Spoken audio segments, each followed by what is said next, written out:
Welcome to Bachademia, a podcast so educational two professors could be hosting it.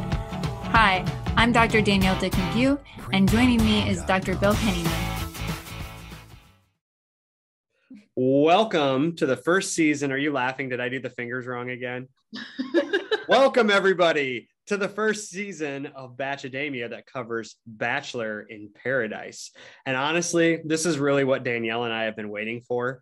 Everything else, we've just been kind of like holding on, but I feel like this is our time to shine. This is the Bulls winning 72 games. This is Mozart's whatever symphony was his best. Any other analogies you can think of? This is a big bowl of ice cream after dinner. Yep. I'd say Britney Spears' Toxic single. Yeah, exactly. So to mark this momentous occasion, we have brought back one of our favorite guests, Montana Smith. Montana, what should we know about you? You have a new gig, and what else is going on? Yeah, so I do have a new gig. I'm the marketing manager at Stevens Auditorium now, which is on the campus of Iowa State University. So I help market all of our events. We have, concerts, ballets that come in, orchestras, comedy. So kind of the gamut of performances. So I get to help promote them, which I love to do. So I think it's a great fit for me moving forward. So I've been excited about it. What's your favorite show that's coming to Stevens Auditorium this I like that you keep calling it St. Stephen's. I know. It's because isn't that the church across the street? Yes, it's a public university, Danielle. I know. That's a good question. So we have, do you remember the show Whose Line Is It Anyway? Yes. I used to love that show when I was little. So they're bringing in Who's Live Anyway. Oh. And it's cast members that were on Whose Line that are doing a stand-up tour together, like an improv thing. And so they'll come in and do their gimmicks that they do on the show for our audiences. So we have that in October. And then we also do a lot of Broadway shows. So we have Hairspray coming, which is like one of my all-time favorite Broadway shows. So that's going to be here in March. And yeah, I think those are the two that I'm most excited about. I saw Aerosmith there when I was in college. So it was like nice. Aerosmith's second time around of being cool. Like they had made it past the original, and this is when they sang the theme song for Armageddon. Oh, that's right. When the soccer moms and middle-aged dads were like, Aerosmith can still rock. Yeah. Oh my gosh, what a time to be alive. I'm sure that was great. What a time to be alive. What a time to be alive. Growing up, my parents would take us, my mom would take us to the Nutcracker there every single Christmas. And we would dress in red velvet dresses. We would have matching red velvet dresses and all go see the ballet. That's very They're still doing that. It's the 40th year of the Nutcracker at Stevens this year. I'm so excited. We have very different CY Stevens experiences, Danielle. I will say we also saw Dave Chappelle there. So that's a little different than the Nutcracker. How old were you when your mom took you to Dave Chappelle? That's hilarious to think about. My mom doesn't listen to the podcast, but if she did, Mary going to Chappelle's show would be amazing. Okay. Speaking of amazing things, we like to have a question of the week. Boom. Check that transition. And so this one, actually, Elaine and I were talking about it while we were watching Bachelor in Paradise. What components of a date would you like most to happen if you were on Bachelor in Paradise? So, i.e., because I'm a professor, or e.g., I can't remember which one, but I put it in the notes as such. E.g., some types of games. Would you like food tasting? Would you want to do something death-defying, like a skydiving expedition? What would you want it to be, knowing you're probably on your first date with someone that you may hook up with in the next 3 to 4 hours?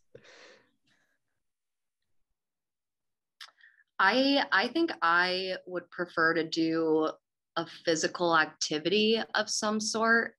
I think it helps break the ice a little bit more. So I'd like to do something interactive with the person.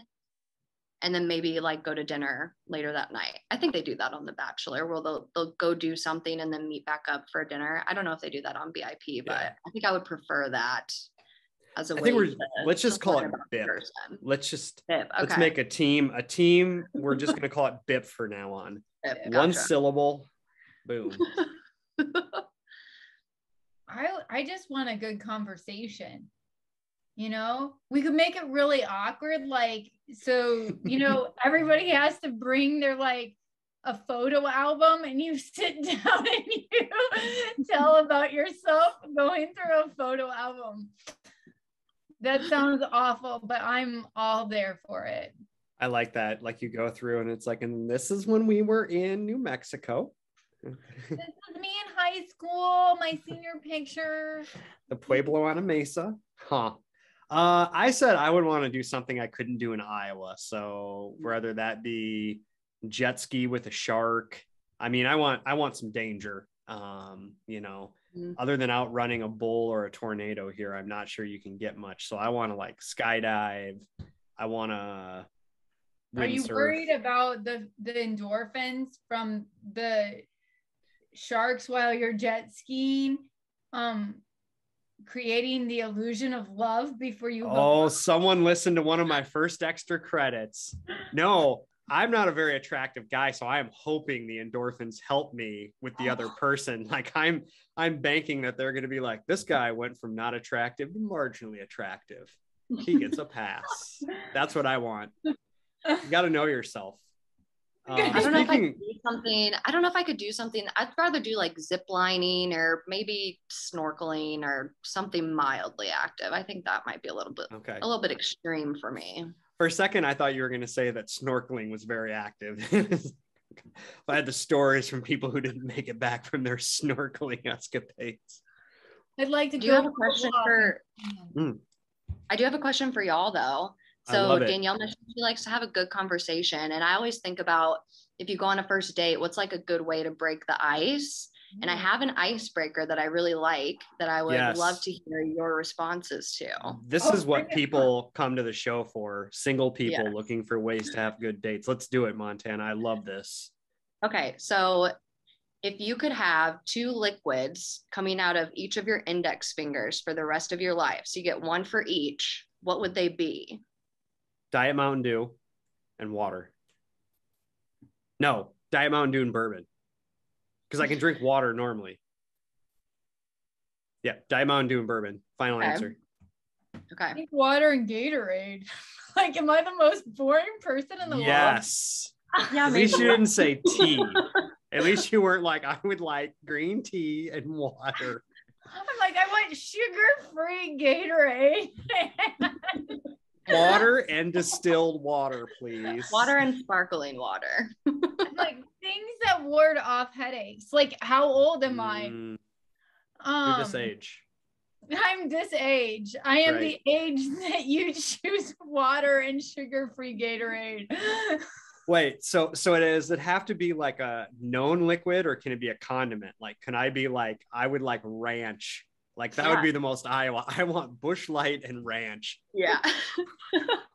I think it could. So I ask this, sometimes I'll ask it to my students in class on the first day just to see what they say. And I've had people say condiments. I had one person say contact solution, which I was like, that's really smart actually. So it's cool to see what people think of that they buy in bulk, that they were like, it'd be so much easier if this was just coming out of my finger for the rest of my life. I appreciate that Bill and I just immediately thought for consumption, right? That it didn't occur to me. It'd be high end bourbon for me. I mean, so it's a cost savings. Yes. One time when I was in college, we went out drinking and ended up at these people's house, and I had contacts at the time.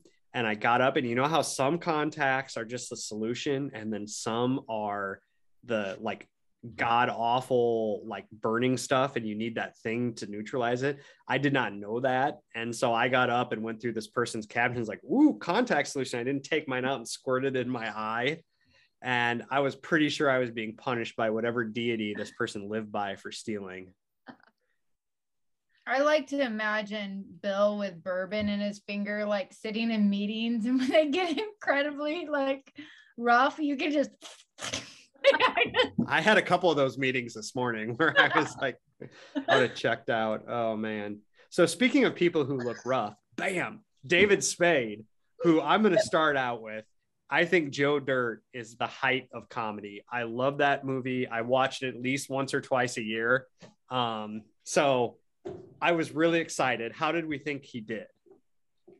I think he's awesome. I find him more entertaining than Chris Harrison, and he feels so much more relaxed and natural than like Tayshia and Caitlin. They were great, but like, they felt like everything was like reading off a card, and he's just, I liked him a lot.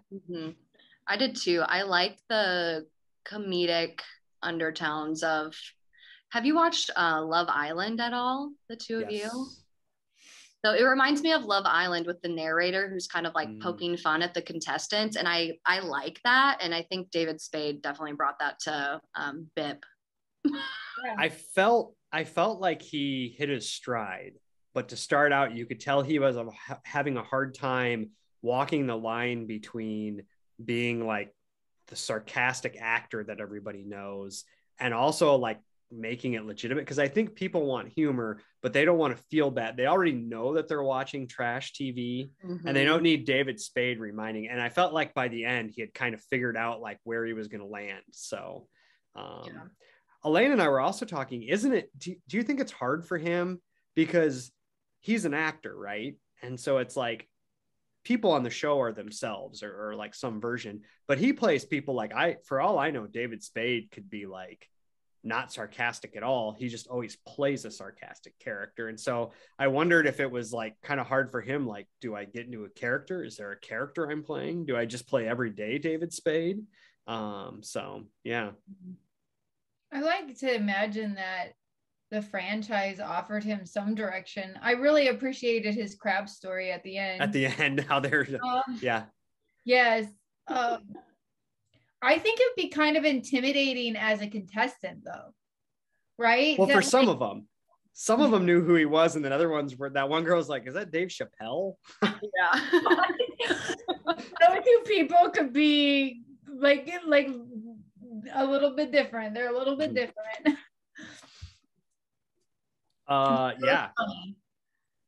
Yeah. So then they kind of start, there was no intro with the cast, which I thought if there was anything that was missing, that was really I love that. That was kind of the secret sauce. Me too. Yeah. I like it when they like pose. Yes. It's like this, because you really get the sense from that introduction that the show kind of knows what it's up to. But I will say, between, David Spade, Little John doing some of the voiceovers were awesome. Yes. Amazing. And other playful elements throughout the show. Like, I love the way that they were labeling people. There was no question as a viewer that this show is about having fun. Yes. I love the labels too. The two that stuck out to me was the one that said Tahzjuan was already overheated. And then it also changed her to dated Trey's uncle. Like, once she spilled the tea on that, they like made that her tagline. I thought it was great. All right. So are we ready to play a game? I've concocted a game.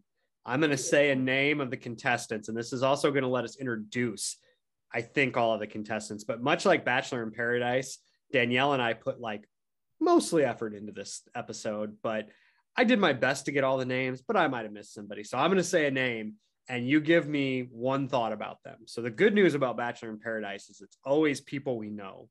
And so it's like, moving forward in this season, what is your thought about him? So both of you can say something. Ready?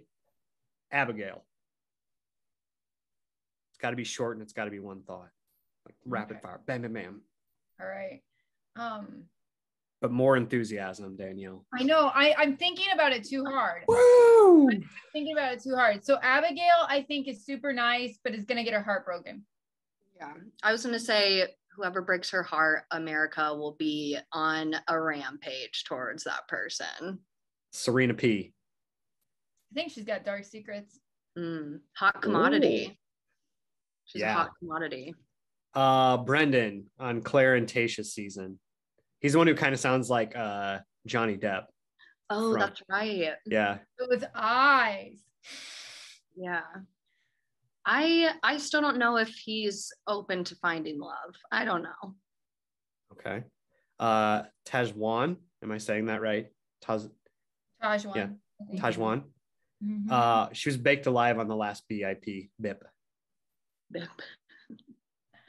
I hope we learn more about the uncle. I'm really interested in this. Coming in hot. Yeah. In more ways than one. Yeah. She's great TV. Mm-hmm. Yeah. Ivan. Kind of boring.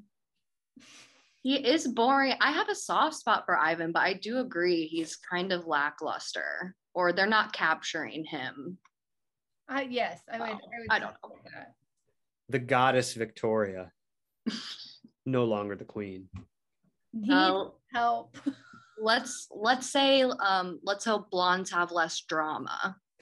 I felt uncomfortable because it's like I cannot tell how much she realizes people are making fun of her. And it's like I am fine with someone getting made fun of if they're like, I don't care. But I'm starting to question if she has the insight to really know that she is being mocked. And then it makes me feel bad.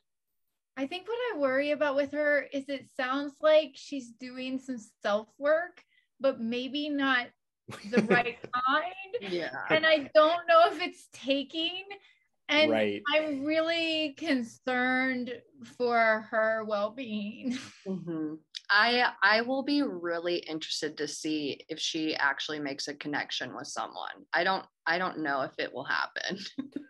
I imagine surprised. The only way she stays is if there's two women that are less tolerable than her and she makes it to the next week, and then guys have to try to make a connection with her, which I think would be incredible to watch. Oh, that's TV that I'm here for. I will watch 4 hours for that. Mary, she got booped with a dildo. I find her too serious. I think she's a sourpuss. Yeah, I agree. Kenny. Naked.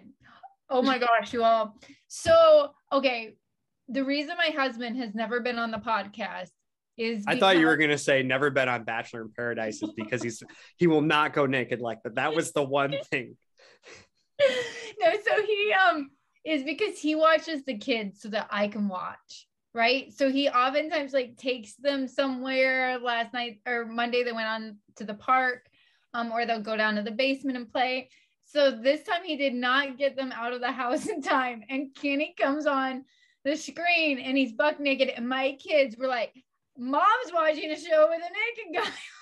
And they like thought this was like the funniest thing. And Ryan's like texting me when he's at the park and he's like, Danielle, our kids are telling stranger kids that their mom's watching a naked guy on the TV. So thank you, Kenny.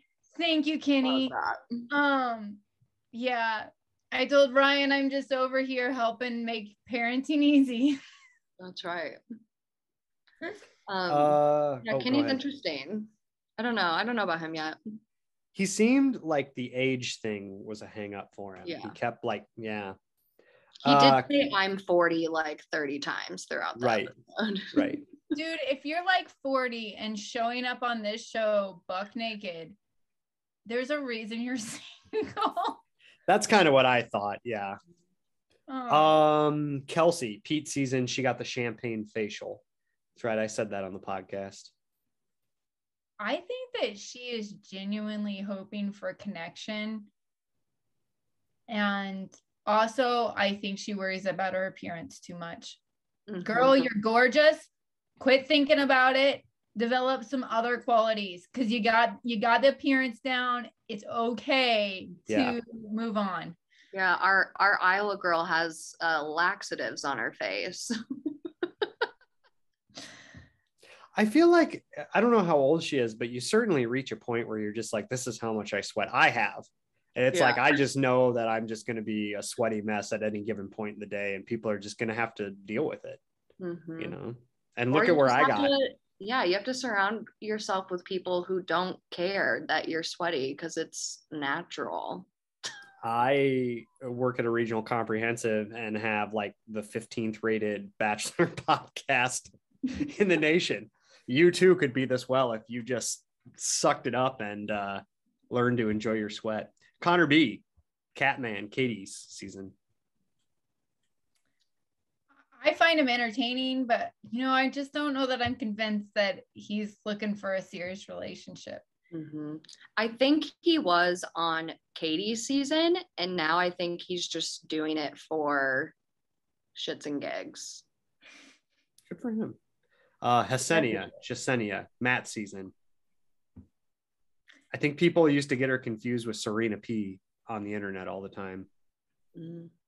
I feel like, I didn't feel like on Matt's season that she had much depth, and I'm interested to see if we get to see some of that depth, or if it's just not there on BIP. Yeah, I felt on Matt's season, some of the things she said felt very forced. Like she felt like she had to say it. And so, yeah, kind of like Danielle, I'm hoping to see her in her element and kind of open up and embrace the experience instead of thinking about what everyone else is thinking about her. She's super cute though. I dig her. She'd be the person I'd be going after if I was on the show. Joe is having an emotional crisis. Oh, Joe.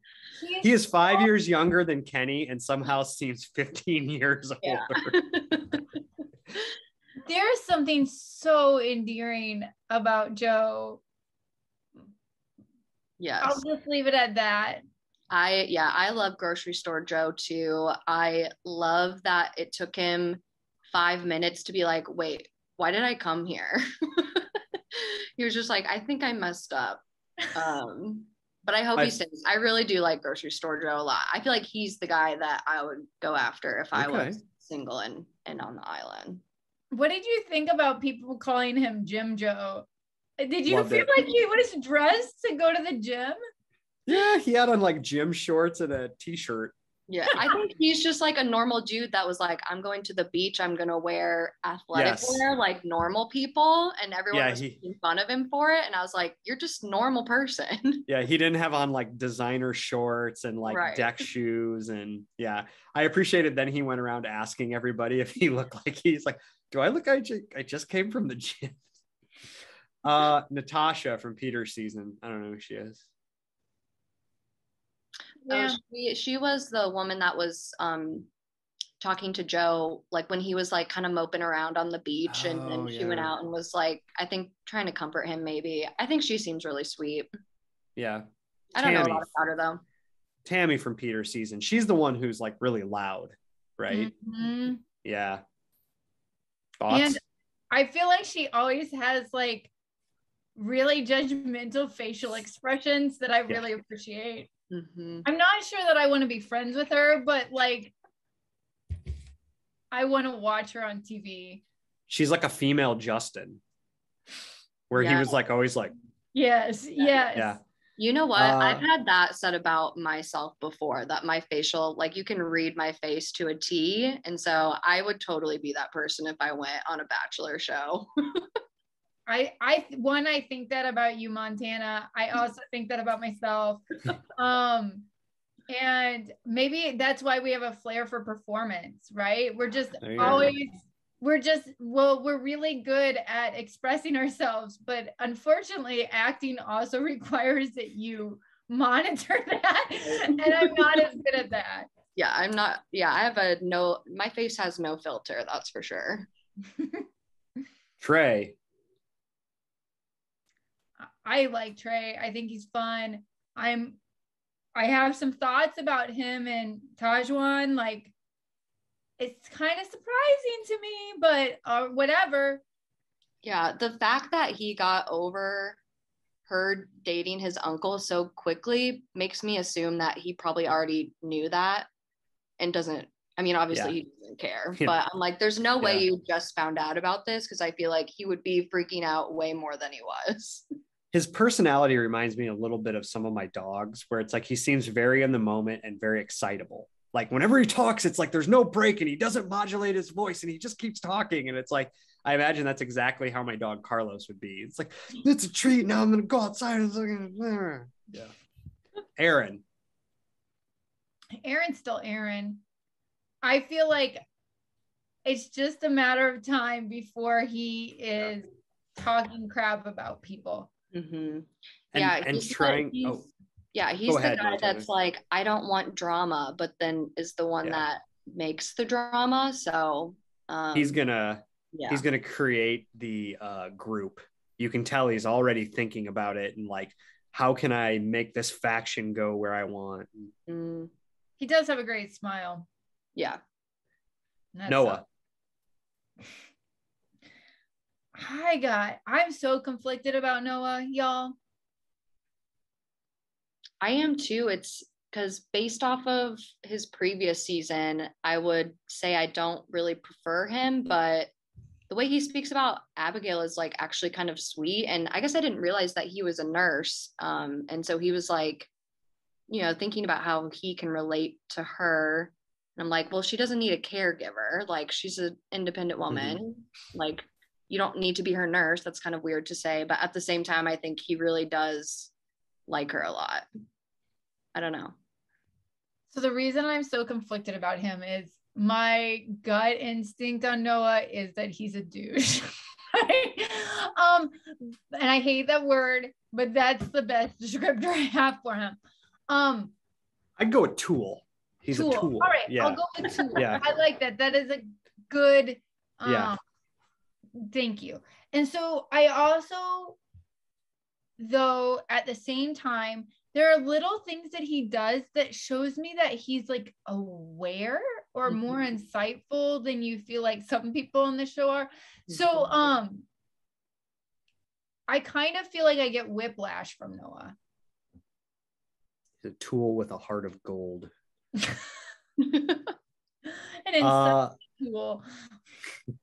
Deandria, say it very Iowan. Deandria, steak rancheros. Is Deandra? Dondra. Doctor. Thought. I don't know who she is. She was on Peter's season. Yeah. Peter's season. I don't really remember much about her from Peter's season either. I feel like she's one that kind of is slipping through the cracks. I don't really know a lot about her. Yeah. Marissa. Peter's season. I think she's the one that makes out with Connor Catman. I think that she seems like a sweet girl. Yeah. I wonder if she's going to be into Connor's like kind of dorky nerdiness. Like I feel like that's where his wheelhouse is. You got to find that girl that's really into that. Well, and in the promo they show Riley from Tayshia season comes in and I believe takes her on a date. I'm interested to see how that shakes out. Yeah, I feel like that's a little love triangle in the making. James from Katie's season. Box dude. We haven't seen much of him in other than him and Aaron were like having a real bromance about like their shorts and I think so. This is one of the things that I noticed from this season so far that I don't remember feeling quite as strong is that you really felt like people connected right away to the people whose season they were on and kind of already had those like kind of formed little groups where I felt like in the past, I don't know, I felt like people mingled more or had gotten to know each other from other like things that Bachelor Nation people had done together. And so you didn't feel like the same cliques from the shows were quite as strong. And I feel like they are right now. I'm hoping it's like junior high where it's like you had your elementary school friends, but then once you got to junior high, you realize that some of those friends were really weird. And so so I'm hoping that there's like this start off and then they mingle. And then it's like, oh, wow, this person's way cooler. Aaron's a tool bag. Like, let's not. So Serena for Matt's season. Other Serena. There's 2 Serenas, eh? No, I think you just wrote it twice. Oh. No, there is another Serena. She is barely shown. I do remember her from Matt's season. I believe she's Are they both from Matt's season? Asian woman. Yeah, I think she's an Asian woman. Okay. Yeah, you don't see her a lot, so yeah, I don't know a lot about her either. There we go. Carl. Boo. Boo? Or did you say Bill? I thought I said Carl and you're like, Bill. He's Bill. Just like Bill. I hope not. In like the Eeyore voice, Bill. Poor Carl. He needs to get help with Victoria. Have you, he is just so awkward. Like when they go out, like when they were introducing him, that it was Tahzjuan was like, what's your name? And he ignored her. He's like, I was ignoring you. I heard you. It's like, it was so weird. And then they're like, bro, don't get your shoes wet. And he's like, they can get wet. And then they got wet. He's like, no, I'm joking. They can't get wet. It's like, man, he is weird. He is weird. Yeah. I remember him, talking to Tahzjuan. She's asking him what his name is. And he's like, no, I heard you. I was just like waiting to see how mad you would get. I was like, okay, that's bizarre. And he's also a motivational speaker. Yeah. So Danielle would be way better than him. Yeah, that's not meshing. That's not meshing with me. I don't know. Yeah, I think he's weirdo too. So that's everyone we have. Then Wells comes in. He sets the vibe. He lets everyone know that love can happen. And I feel like they said that over and over again. There's always an uneven number of men and women, and you go home if you don't get a rose. The rest is up to them, Jesus and the crabs. Whatever happens, happens. So thoughts on the overall vibes of the contestants? I saw someone said that the women were there to basically have sex, hook up, and the men were there to have like long-term romances. Any thoughts? I felt like it seemed a little bit like a different vibe than in previous seasons. I feel like there are definitely a lot of people there that are just there for fun. But I don't know if I agree with the idea that like somehow it's split based on sex, right? So that like women are more interested in hookups. Because like I can think of some women that I think are pretty serious about things. And then I can think of some men that are too, like, and I don't know if I think that that's true. And remember, I thought it was so interesting how the women kept being like, I don't want to have to do all the work. And we're like complaining and we're like, we want the men to come to us. I didn't know what to do with all that. Ooh, so I got a mini little extra credit. I think I've talked about this before, but there's some pretty strong research on that about like the difference in numbers, and it's called the like a relationship theory of economy. And so essentially it's if it's a buyer or seller's market, so if you have more women than men, women are the sellers, men are the buyers. However, if you have more men than women, then women are going to be the seller, or the buyers, men are going to be the sellers. And so I think some of what the women were finding is that it was a buyer's market for the men, right?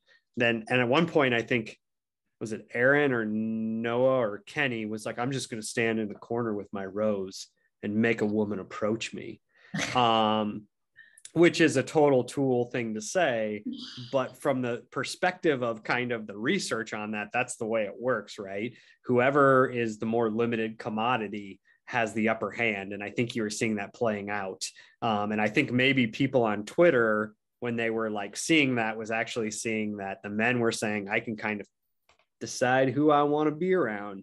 And you also saw it intra as well, right? So Abigail, like immediately her and Joe talked to each other and she's like, I think he's nice, but I want to see who else is coming. And I think like Abigail, Serena P, maybe a couple other women understand that they are like a high valued target. Same thing with Brendan. Like, I think Brendan knows. But then I think somebody like Victoria hopefully kind of understands where she is and what the lay of the land is. So extra credit. Way to go. That's very romantic. Right. And I think what I dislike about this idea that either person needs to like do the work, right, is that it automatically sorts like, rather than it being like a co-creation, right? Like, I think the relationship should be like mutually exhausting for everyone. Right. I don't know. I love it. I love that too. It almost felt like no one wanted to approach. I don't even think the guys wanted to approach the women, and the women didn't want to approach the men. So I'm like, what do you think is going to happen here? It was very, oh, go ahead. Oh, I was just going to say, how are they going to hook up? Right.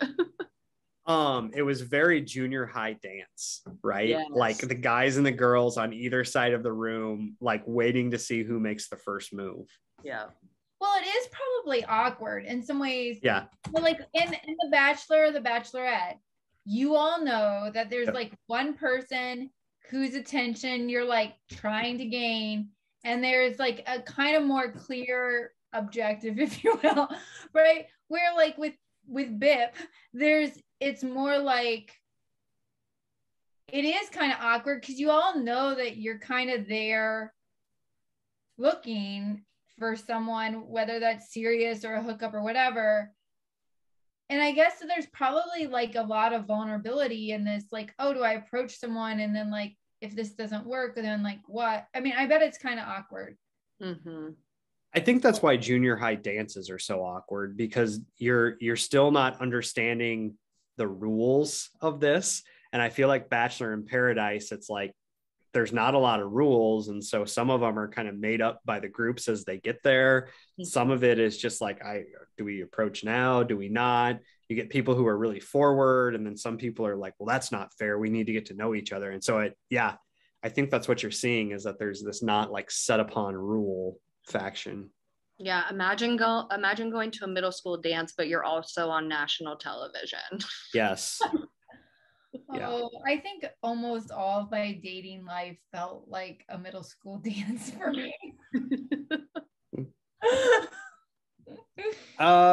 So then Abigail gets the first date card, and then pairs off with Noah, and they talk and smash piñatas. What do you think of their connection? Danielle, you sent me a text that said it felt kind of awkward, and then it kind of picked up. I didn't think that their date was going well, right? So they're sitting and have this conversation, and he would say things like, oh, well, like, you're really nice. And she kind of gives him this look, and then he's like, oh, people always assume that you're a nice girl, and you like get tired of that. And so it was like he was saying things that she kept kind of disagreeing with, and they did not seem on the same page with things. It was like him just constantly making assumptions and kind of getting it wrong. And so then you're like, oh, this isn't going well. And then they kiss, and it's like, oh, well, now things are going okay. And so I just have some questions about, it just felt off, and then it felt on. And the on was mostly driven by the physical. Mm-hmm. I wondered a little bit how much of it was edited, and like where they were, and how hard of a time she was having hearing him. So some of the times when she just gave him that look, I was like, man, I wonder if she just couldn't hear him or understand him. Because you don't know with like her cochlears, like what's this, and if they like edit it out, and so it just makes her look like she's disagreeing with him. But just from watching it, I was with you, Danielle. I was like, oh, this is not going well. And then all of a sudden it's like they're making out. So there was I read some interesting conversations about, is Noah fetishizing Abigail? And, like that there's sort of this, like the way that he was talking, and I think Montana, you mentioned it a little, the way that he was talking about her hearing impairment made it seem like he was kind of like wanted to like save her or help her. And I had some weird things about that, but like you said, Montana, there were other times where I felt like he was thoughtful and considerate, and that like he was at least maybe imperfectly navigating things, but trying to be intentional about those things. Yeah. And so like, I don't know, I have really mixed emotions around Noah and the way that I think that he genuinely likes her. But there's something weird to me. Yeah, I think it's, kind of like I said earlier, it feels almost like he speaks in a way where he's talking about being her caretaker, where in the grand scheme of things, like she's a grown woman, she doesn't need a caretaker, but I think he means it well, but doesn't come across that way. And I do think that he helps her kind of get out of her comfort zone a little bit. So yeah, I'm mixed too right now.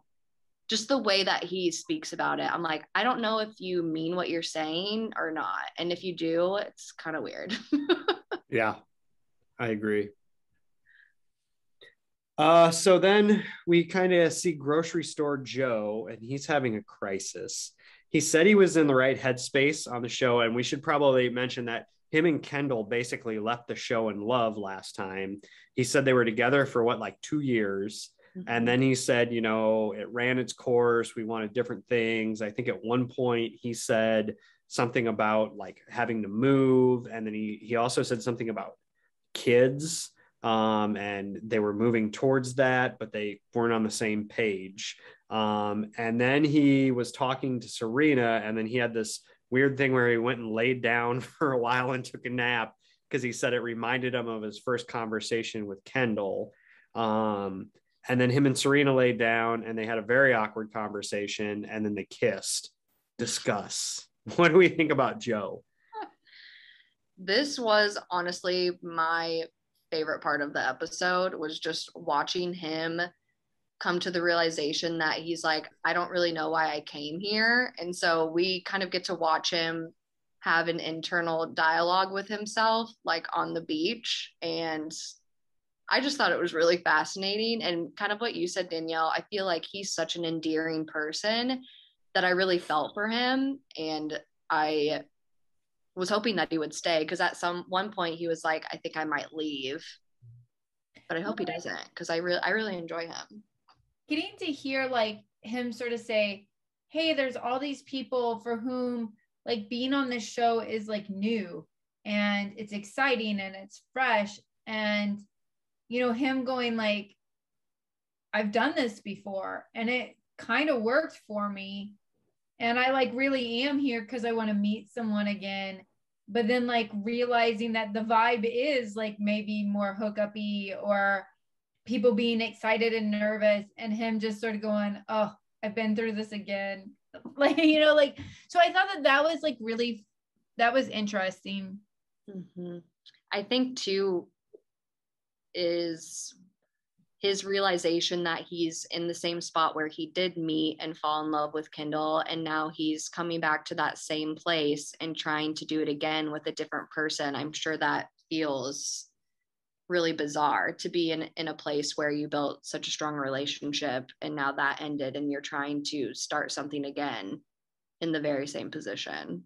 And I mean, plot twist, we end up seeing Kendall on the beach with him. So I'm extremely excited to see how that shakes out.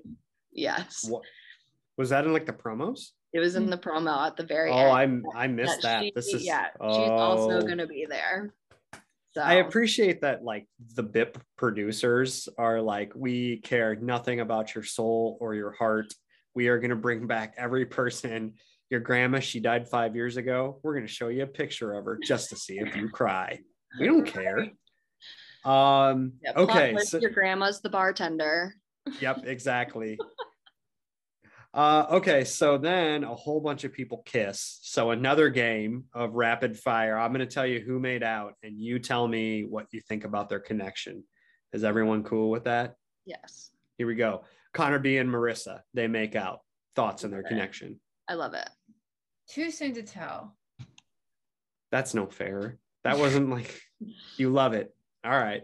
We'll take I love it. Trey and Taj make out, and Taj says Trey kisses better than his uncle. Insert record screech. Cringe. So we did a poll on Twitter. Oh yeah. And I was traveling, so I didn't see this poll. Tell me about it. I asked. Science. Would you make out with your uncle? No, okay. You date someone that has also dated one of your relatives, and 100% of people that took the poll said no. Yeah. I dated sisters in high school. Like I dated one, and then like a year later I dated her older sister. Phil Henninger, if I can say your name correctly. Good pronunciation. Here's the thing. I grew up in a small town. You've only got so many options. Like, that's fair. One of my most liked tweets about the show is that I think that Bachelor in Paradise is a lot like dating in a small town. Oh yeah. Like growing up in a small town, I like connect to a lot of it because it's like you always know who's after who. You feel like you're constantly like competing for people's attention. There's like, it's such a close-knit thing. I said the only difference is there's way more abs on Bachelor in Paradise than there was in my small town. We were young. We were like 16. Most of our teeth were preserved. So that's a good, what an observation. Thoughts about them? Nah. Taj, nah. You don't think they're gonna stay together? I don't think I just find it curious, like just because she seems so much different than Katie. Yeah. Kenny and Mary make out. Thoughts? I don't love it, but I think that they actually are perfect for each other. So I don't really like Mary very much. I don't really like Kenny very much. Right. Be together in misery. Yeah, sure. Whatever. Man, Kenny is like the ultimate F-boy. I'll try to church this language up a little bit. But like, if ever there was a human embodiment of a manager of a boy band, it would be him. And when you just thought he couldn't find another way to hammer it home, he struts in like high ankle socks and tennis shoes and naked and talks about hammer when you talk to him. You can't use metaphors like hammer it home, Bill. I just like giggled. Sorry. Wait, what did I say? I missed it. That he hammered it home. And you can't say that. Sorry. Hassani and Ivan lock lips. Thought about that one. We'll see. I'll say meh. If they had kids, they would be really good looking. Yeah, those would be cute kids. They said this was a record for making out. Any thoughts on that on the first night? Like that many people making out? Is this like a symptom of COVID? Like everyone's been in quarantine and hormones are raring to go. Do you think it's going to commit more drama? I think it's that, and it's also what we've been alluding to, that it seems that this season is more hookup-y. So I don't think they necessarily care that they're making out with people on the first day. I think that's what they went for. It's not uncommon for early connections. Ooh, Danielle, before you start, she's slipping into her professor voice. Yeah. I heard it. Extra credit. It's not uncommon. Let's hear it. Go for it. Grad seminar. I was like, it just isn't uncommon for people to connect at the beginning, and those are the relationships that typically, like, sometimes you'll see go through the entire show. So I'm like thinking about Dylan and Hannah. Yeah. Jade and Tanner. Yep. So a lot of times they seem to connect pretty early on. I think since there's so many people making out right away, I think we are going to see more drama and more switcheroos. So Bill is so excited. Fingers crossed. Yes. Okay. So then the next morning, Demi shows up. As a reminder, Demi was on a previous season and brought her then girlfriend. So she identifies as bisexual. Obviously, having someone who's bisexual on the show adds a major wrench into this very rigid guy-girl. And it seemed like on that season she was on, they were like, you can stay with this girlfriend. You can't make any more decisions. So thoughts on that? So I love Demi, but I'm kind of a little annoyed that she's on. Not for the reasons that you said, just because like I know that Demi is gonna bring drama, and I like drama, but there is like I have a drama threshold, right? And I'm afraid that I'm a little nervous that this is going to exceed my drama threshold. So like I just don't know that I think Demi was necessary to shaking things up. Yeah, I like Demi, but I don't like the fact that she's the only bisexual apparently in the franchise, but they just openly have to bring her back. Yeah. Like, can you be a little more diverse in your casting then? They're just, to me, that's kind of what it feels like. But I think she's hilarious, and I do enjoy watching her. I want them to clarify the rules. Because they have like, it's very clear, but I want to know. So if there are 10 women and 12 guys and Demi picks a woman, are they going to send another woman home? Like, I feel like they made all the other rules clear.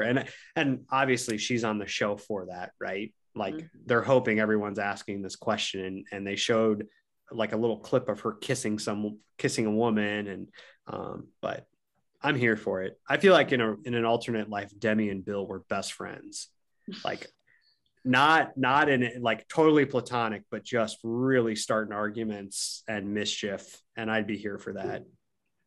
So if she's looking for a sidekick, I'm in. Demi's gonna break some hearts. Oh yeah, sure. All right. So a couple wrap-up questions. Here we go. What couples will absolutely stay together and why? And it doesn't have to be a current couple. It can be a pair up that you're like, this is it. This is going to be the couple. I don't see any yet. Okay. I think that Abigail and Noah might work out. I'm hopeful for that. I think Joe and Serena P. Yeah. I think they are gonna be together to the end. And it's going to be Joe like having a mental health crisis the whole way through, and like just being all over the place, and it's going to be great television. I had the hardest time imagining Joe actually proposing by the end of this, but I could see him being in a long-term relationship at the end of this. It would be awkward if he proposed. My favorite line from him was like, something about somebody being beautiful inside and outside, and he's like, I don't know about you. I mean, you're beautiful outside. I got to figure out if you're beautiful on the inside. And then they flip to him and he's like, I never cease to amaze myself how awkward I can be. I feel like I'm so glad no one could record me dating, because I feel like I had a lot of Joe in me. Y'all, like. Who's going to bring the most drama, and with whom will it be? I think Kenny's gonna bring a lot of drama. I have a few in mind. Demi for sure. Her name is Goddess Victoria now, I think is how we're supposed to talk about her. Definitely her, Carl, and Aaron. So I watch a lot of UFC, and there's times where they have two guys fight each other, and it's like there's no reason for them to fight. They're totally different size. And I feel like Demi and Victoria, it's like there's no reason to have them on the same show, but I want to see it, right? There's no way those two can coexist. I'm excited. So different. Yes. And both like just love to stir shit up. And it's going to be, you can see it coming a mile away. So I could offer this. So I thought that Victoria's little smile trick was so, like, this stare, the 5-second stare thing was so interesting. So this is the closest thing to extra credit that I have. So I did there was a lot of smiling this first episode, and smiling is a nonverbal thing that we do to signal friendliness. So what's really interesting is that we often misinterpret smiles as communicating other things, like happiness, for example. We associate smiling with happiness, but the truth is, like, it's more likely to communicate friendliness than like your emotional state of being. And so it's used also to smooth things over. So like we might also think about smiling, as Victoria did, as like a way to like pick someone up. Okay, once again, I'm so glad that my husband agreed to marry me, because if I was still trying, that was such a good line. Doesn't it work? It's so terrible. So thank you, Ryan, for like letting that work on you. But so like I think that like we misinterpret smiling as potentially communicating interest or other things, but it's actually something that just is used to communicate, hey, I'm friendly, I'm welcoming, right? And I want to smooth over a bad situation. So sometimes we smile when like I am notorious for smiling when I shouldn't. So somebody will say something awful and I'll like smile. Sometimes it's because I'm like uncomfortable, but other times I think it's because you've been taught to smooth it over. That's also why, you know, you hear about women being pressured to smile all the time. It's because women are also expected to smooth things over relationally. And so it's basically, when you tell a woman to smile, you're basically telling her, you need to be friendly, but also you're responsible for keeping things smooth around here, right? You need to do that emotional labor. But so like, anyway, that's just a little bit on smiling. So Goddess Victoria is not wrong that smiling could be invitational and say, hey, I'm friendly, but it does not necessarily communicate desire. I like it. There you go. Who do you want to see that hasn't arrived yet? I mean, because they've previewed this, I'm so fascinated that Becca's going to be here. Oh, that's right. And I'm like a huge Becca fan. I really liked her. I think she's like a mature, level-headed person. And so like, I'm ready to see what goes down there. Yeah, I like that too. I think mine is probably Kendall, just because I'm so interested to see what her and Joe are going to be like dating other people on this island that they fell in love with each other on. I think it's going to be so bizarre, and I'm ready for it. Nick Vale. No, I wouldn't be surprised if he showed up. Yeah, well, he loves to be on television. I really was hoping that Blake and Katie would break up and Blake would be on for his like 7th season, and like, because then it's like I don't know if he would be able to decide who he's in love with. Like, it would accelerate. So, but I'm not getting that one either. But there's hope. So yeah, I wouldn't mind, and he would never agree to it because I think he like legitimately has post-traumatic stress from the last BIP. But is the other Blake. Oh, Coachella Blake. No, Stagecoach. Stagecoach. It was Stagecoach. Right? Yeah. I don't get that wrong. Yeah. So it was the redneck version of Coachella. Yes. So I would love to see him make a comeback and like reclaim his good name from Becca's season. But I don't think he will ever have anything to do with the Bachelor franchise again.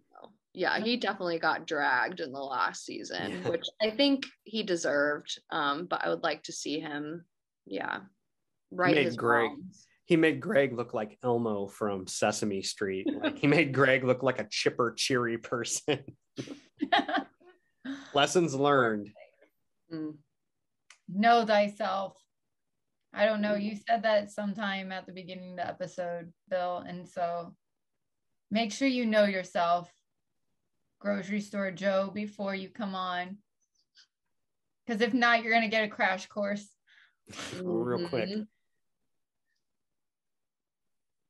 Montana. Lessons learned. Lessons learned.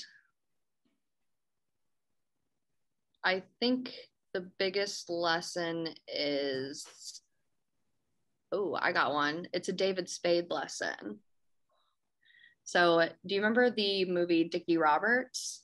Yes. So David Spade was in Dickie Roberts. And the one thing, my lesson learned that I will never forget is this like handshake thing that they do. So yeah, I can recite it. I still know this from like years ago. It's burned into my memory and I'll do it for you. Okay, ready. Brick wall waterfall. You think you know it all, but you don't. And I do. So boom, with that attitude, peace, punch, Captain Crunch. I've got something you can't touch. Bang, bang, do your thing. Wind me up and I'll do my thing. No Reese's Pieces, 7-Up. Mess with me, I mess you up. Yeah. That is amazing.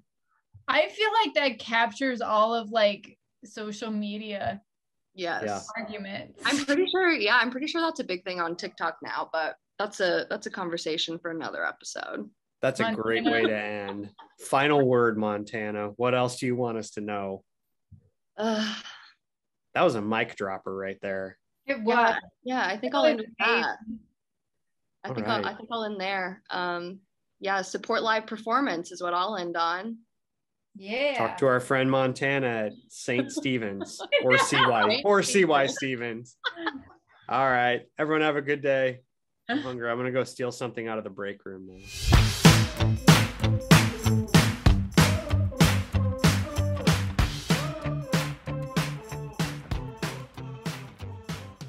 You've been listening to Bachademia with your hosts, Drs. Daniel Dick McGew and Bill Henniger. All opinions expressed on this show are solely the opinion of the person who spoke them. If you like our podcast, please consider following us, leaving us a 5-star rating, and a positive review wherever you listen to your podcasts. Also, please share with your friends, family, and other ardent Bachelor content lovers. If you have comments or questions you would like us to address on the show, you can email us at bachademia@gmail.com or on the Twitter with the handle @Bachademia. Thanks for listening.